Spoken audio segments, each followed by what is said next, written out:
Prezados irmãos e irmãs, com alegria estamos celebrando e vivenciando esse quarto domingo do tempo comum. Hoje encontramos Jesus na cidade de Cafarnaum. Ali ele participa do culto do sábado na sinagoga e expulsa o demônio. Jesus começa sua missão ensinando com autoridade. A autoridade de Jesus é realizada através de sua fala e de sua ação. Podemos ver sinais do reino acontecendo no meio do povo. Continuando a leitura atenta do Evangelho de Marcos, o leitor vai descobrindo quem é Jesus e o que significa ser seu seguidor. Jesus vai revelando aos poucos. No início não é tudo tão claro. O caminho se faz caminhando. No texto de hoje, o autor sagrado, São Marcos, nos fala do ensinamento de Jesus na sinagoga de Cafarnaum. Ensinamento que se dá pela pregação e pela ação de expulsar um demônio. O evangelista não revela o conteúdo da pregação, mas faz questão de dizer que é um ensinamento com autoridade e ainda esclarece que Jesus não é como os mestres da lei. O povo fica admirado diante da pessoa de nosso Senhor Jesus Cristo. Marcos repete por 2 vezes que Jesus ensinava com autoridade. A autoridade de Jesus, na primeira vez, está associada ao ensinamento na sinagoga e na segunda menção com a ação de expulsar o demônio do homem que estava possuído. A autoridade de Jesus, dada por Deus, inaugura uma realidade nova. É a irrupção do reino de Deus acontecendo no meio do povo. O espírito impuro revela que Jesus é o Santo de Deus.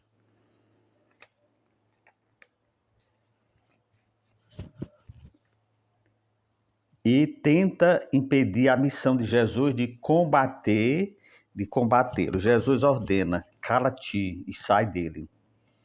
E a cura acontece. Expulsar demônio, revelar a força do reino através da cura, é manifestada a autoridade e o poder de Jesus. A primeira leitura, que foi tirada do livro do Deuteronômio, esse livro foi escrito com o objetivo de fazer com que a tradição antiga ajudasse Israel a superar uma época de crise. As grandes instituições de Israel, como a monarquia, a profecia, o templo, o sacerdócio, estavam desgastadas e não conseguia evitar que a nação chegasse à beira da destruição, provocada por forças internas e externas. O Deuteronômio pede a Israel que reaprenda a lição do deserto dada através de Moisés. O espírito do qual são tirados os versículos que serão lidos hoje trata dos sacerdotes, dos profetas. O profeta deve manter viva no meio do povo a aliança selada no sinal, da qual Moisés é o mediador. Para o autor do Deuteronômio, a ação profética é continuidade do ofício mediador de Moisés. O profeta deve levar o povo a conhecer a vontade divina contida na lei, a exemplo de Moisés. O profeta torna-se um intérprete da lei, um intermediário entre Deus e as pessoas. O destinatário deve escutar a mensagem pronunciada em nome de Deus. O profeta precisa manter a fidelidade ao querer de Deus, do contrário, ele pode morrer. Na segunda leitura, tirada da primeira carta aos Coríntios, é a continuação também daquela lida no domingo anterior. O apóstolo continua a responder à pergunta que os cristãos de Coríntios enviaram a ele. Os coríntios buscam viver uma vida meritória e cheia de pecado, e por isso querem esclarecimento relacionados com diversos aspectos da vida. Portanto, no capítulo 7, de 1 a 40, Paulo responde a pergunta a respeito da condição social dos coríntios. No texto lido hoje, o apóstolo segue explicando por que a virgindade é melhor.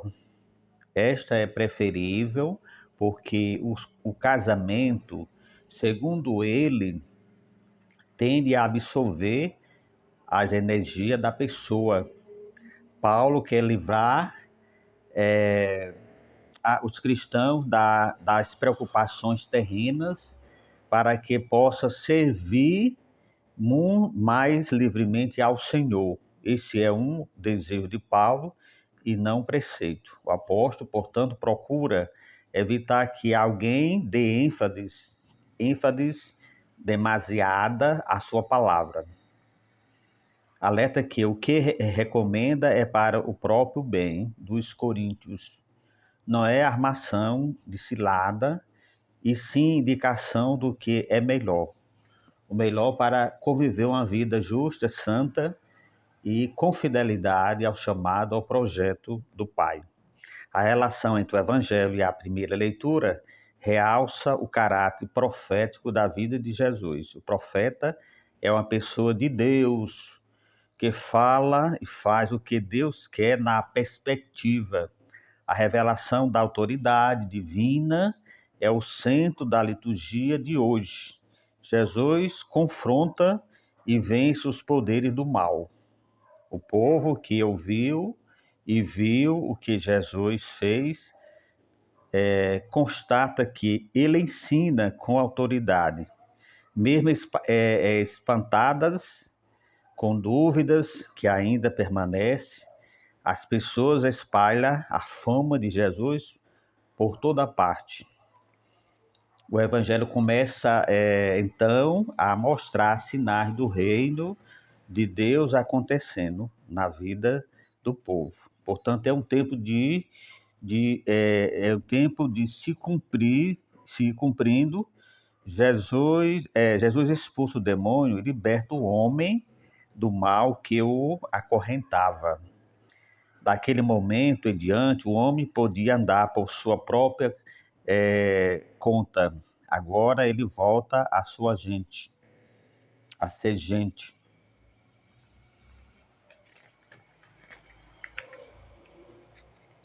Nós cristãos, seguidores de Jesus, devemos estar comprometidos em todo tipo de luta para vencer todo aquilo que divide e oprime o ser humano.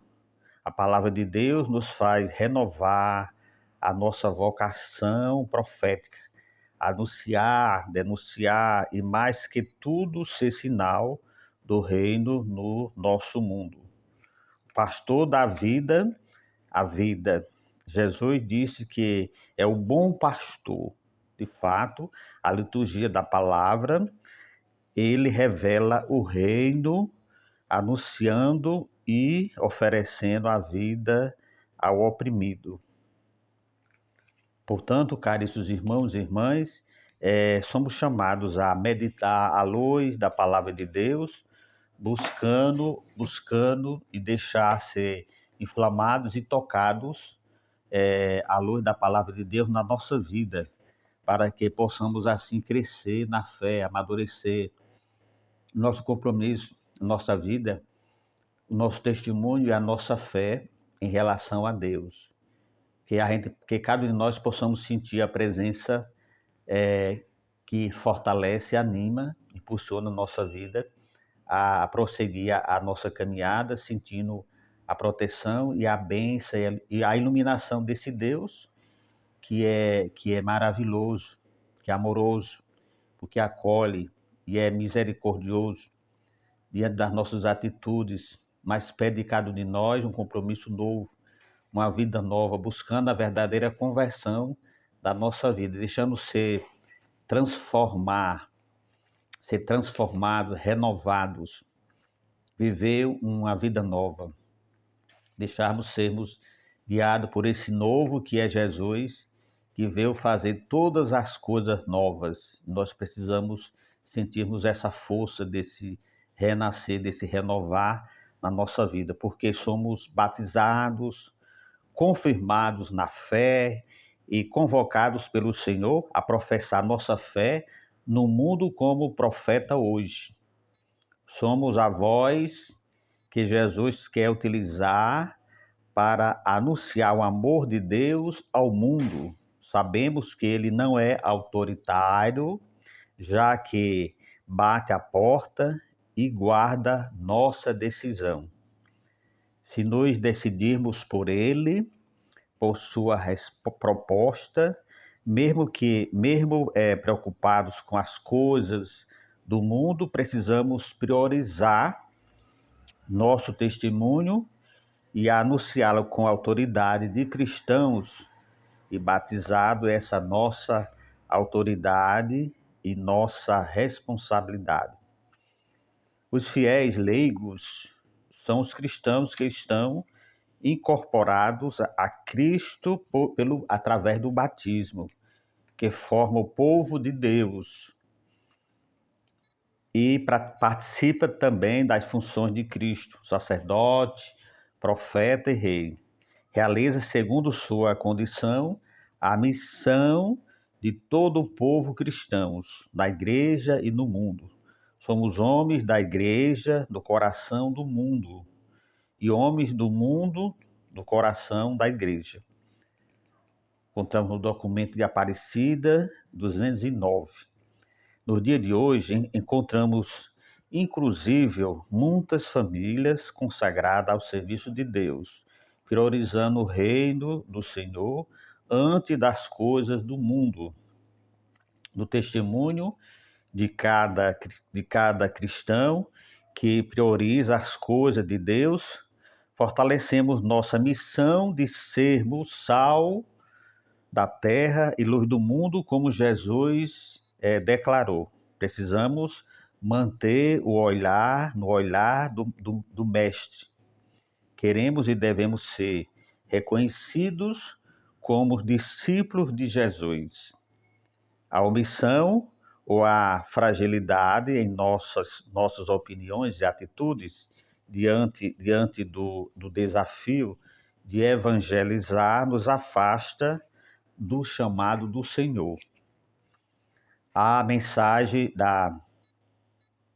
de Deus deve tocar no nosso coração e aí sentirmos o seu apelo, o seu chamado para seguir em sua direção. E aí dar o testemunho também, levando e anunciando, semeando a palavra de Deus na mente e no coração dos desconhecidos, das pessoas que se encontram à beira do caminho, que se encontram afastados, renegados, marginalizados, excluídos da nossa sociedade, mas que têm fome e sede da palavra de Deus. Mesmo que saibamos que sempre haverá o que realizar, fazer a nossa parte, convidar outros para nos acompanhar e partilhar a missão. Forma, portanto, a missão de formar a comunidade, tornando-nos igreja viva do seguimento dos passos de Moisés. Abrir nosso coração à voz de Deus, deixar-nos ser templo do seu Santo Espírito, fortalece e dá coragem. Anima para que cada dia renovemos nosso espírito missionário. A comunidade de todos nós necessita de um grande objetivo, colocar sempre à nossa frente. Assim, se queremos viver com alegria nossa missão de discípulos missionários de Jesus Cristo, temos presente o objetivo geral, que é o projeto de evangelização da nossa igreja no Brasil, ter em mente nesse plano de pastoral para que a gente possa realmente ter profundo conhecimento e aí procurar colocar bem na nossa prática, na nossa ação pastoral. Abrir-se ao Espírito, ao impulso do Espírito Santo, incentivar também nas nossas comunidades, em cada batizado, o processo de conversão pessoal e pastoral ao estado permanente também da missão para a vida plena ao lado, junto com nosso Senhor Jesus Cristo. Porque somos batizados, somos comunidades, não deixemos nunca de ser discípulos que ouvem a palavra de Deus, mas também missionários, encorajados com ardor missionário de levar e anunciar a palavra de Deus também no coração da humanidade. Portanto, procuremos vivenciar esse tempo forte da nossa vida, que é o tempo da esperança, desse tempo comum, já nessa perspectiva de logo adentrar no período da quaresma, para viver esse tempo de conversão, de penitência, para arrumar um pouco a nossa vida, sentirmos bem a presença de Deus, que nos fortalece, nos dá coragem, nos anima a viver a nossa vida com muita fé, com muita alegria. 5 lições que aprendemos no cotidiano da nossa vida. Primeiro, que é a sinceridade, porque é o caminho mais seguro. Depois, o diálogo, em que o diálogo que encurta a estrada longa, né? E depois o perdão que remove as pedras das vielas dos caminhos. E quarto, a fé que ela assegura o percurso do deserto. E depois, como quinto, o amor. Um amor que faz caminhar e não sentir sozinho, né? De forma que nessa caminhada, nesse chamado a caminhar, que cada um de nós possamos sentir a presença do Cristo ressuscitado, do Cristo que vive em cada um de nós, nos dando força, coragem para sermos capazes de superar e de vencer todos esses desafios e essas dificuldades que nós encontramos no dia a dia da nossa vida. Não estar ou sozinho, não estar com outro, não estar a seguir o caminho, à beira do caminho, nas estradas, nas encruzilhadas, nos lugares mais distantes, no deserto, não estar com aqueles que são famintos e necessitados da evangelização da palavra de Deus, que sintamos encorajados a viver também o nosso compromisso de sermos profetas, anunciadores, semeadores da palavra de Deus entre os irmãos. Procuremos beber dessa grande fonte que nos ilumina a palavra de Deus nesse quarto domingo do tempo comum, para que a gente possa prosseguir a nossa vida encorajados e animados a testemunhar sempre a nossa fé, a encarar os desafios, os perigos, os conflitos, o sofrimento que cada um de nós enfrentamos no cotidiano da nossa vida, mas precisamos sentirmos essa fortaleza, o encorajamento, o impulso da presença desse Deus que ama profundamente a toda a humanidade, nos dá força a vencer e superar, e sermos corajosos a assumir a nossa missão também de chamados enviados para evangelizar, para o trabalho da missão. Que o Deus Todo-Poderoso nos encoraje, nos dê força. A bênção do Deus Todo-Poderoso, Pai, Filho e Espírito Santo. Amém.